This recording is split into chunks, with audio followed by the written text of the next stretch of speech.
Omike Omuba, a counseling psychologist and an entrepreneur.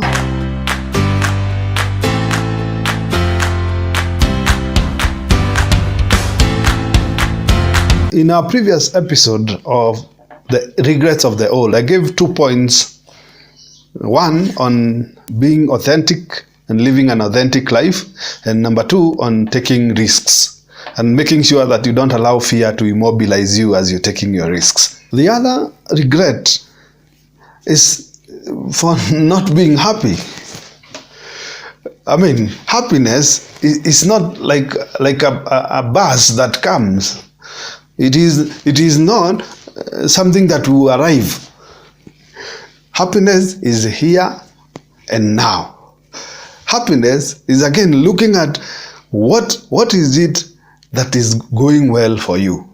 Remember, there are many people who are in bed today, sick. There are many people who don't have food today. There are many people who are attending a funeral today. Yet you are here, alive, without any sickness, and you can't find happiness. You have delegated your happiness to things. Maybe I remember when I was in high school, in primary, I used to say, when I go to high school, I will be very happy.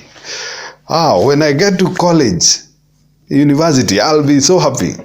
Then I went to university and I was saying, when I get a job, I'll be happiest. And when you get a job, you start thinking, if I get a better job, or if I get this or that, I mean, things will not give you happiness. Happiness is not a happenstance. It's a choice that you make. And it's a choice between the good and the bad. You look at, it's up to you to know the good things that are going well in your life or the bad things that are going bad in your life. What are you going to magnify? What are you going to use to determine your mood? Yeah? Because nobody can take away your happiness, only yourself. Nobody is in this world to make you happy. Human beings are selfish beings, and everyone is out here seeking their own happiness. So if you do not get your own happiness, you regret living a life of expecting too much from other weak human beings. So go out and seek happiness. Don't regret like the old people that I met. Other issue was not traveling and meeting other people and other cultures.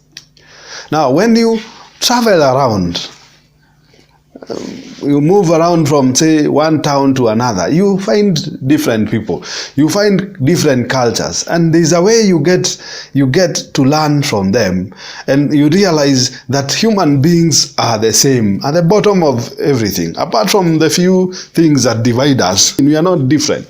We are the same. All right? So when you get to travel, then your mind changes. Then you get to understand other things. My people say that when you don't travel, then you think it's only your mother who prepares food with salt. You travel to other world, then you realize there are other ways of preparation of food, other better ways even. Right? So move, travel, meet people, adventure, learn other cultures, then you can be multiculturally competent. You are able to live with different people and appreciate what really life is. Because life is not the things that sometimes the society tells us. Our societies may socialize us to believe that life only gives this bit. But there's too much to life that you need to go out and learn. The next regret is on not living healthy lifestyles. The old people, mostly those who are on the dying bed, some of them think that if they, for instance, you are overweight and you are age 79 or 70, sometimes they regret the choices they made in life. They regret the food they ate. They overate maybe.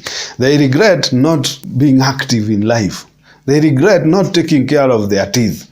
They regret not taking care of their eyes or their ears. Yeah, don't be careless with your health. You only have one chance at this life. So don't regret later on. Please take care, exercise, eat well, have fun for your heart, drink a lot of water, laugh, take a lot of vegetables, have fun.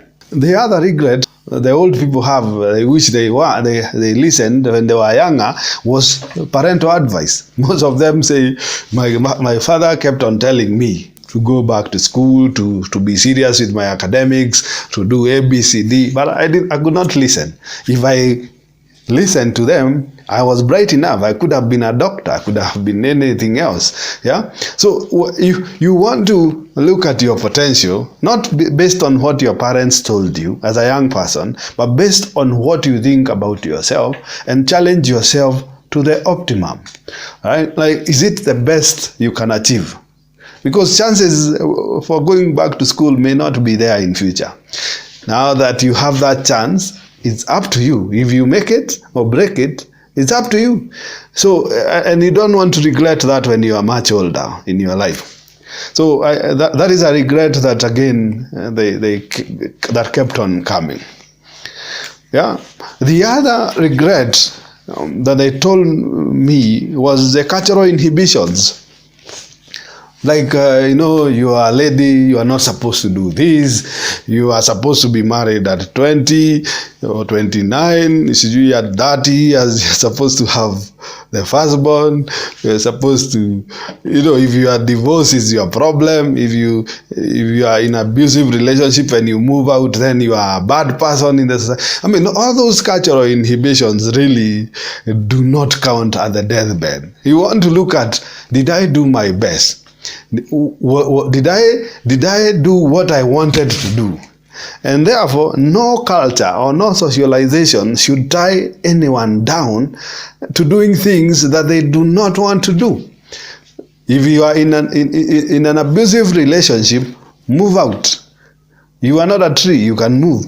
If you decide to be single, a single mother or a single father, be that which you want. Don't let anybody tell you this is bad or this is good, because it's good based on what? Based on who? For as long as it works for you, then do it. Don't let that man kill you in the house because you want to look like you are married. Some are being beaten every day. Don't allow that to happen to you, because at the deathbed, you will regret not having lived your life. People who are socialized do not even think. Like, you know something is not right, but because of what we call the herd mentality or the flock mentality, they say that once you put a stick where the sheep are passing, the first one jumps and all the other ones will jump after it, even if they are 100. And you ask the others why they are jumping, they don't know. Mob psychology. So you want to creatively challenge your thinking or the societal thinking. Is it making sense to you now and today? Does it apply to your life today? So I want to encourage young people to learn from the old people. And this is not conclusive. Talk to the old people around, talk to the wise, and you will be able to get a lot more from them. You can learn from them. And that's why old age is gold. And therefore encourage everyone, if you visit your grandfather, if they are alive, visit your grandmother. Sit with them. Visit the old person in your village or in your community. Share. Let them tell you their ways. Yeah, let them share their cultural ways to you, and don't take it like it's below you. I mean, the culture is progressive, and no culture needs to be lost. Let's go out there, find the old people, talk to them, learn from them, and we can be able to choose out of what they share with us. What is it that can help us and what can't help us? As always, thank you very much.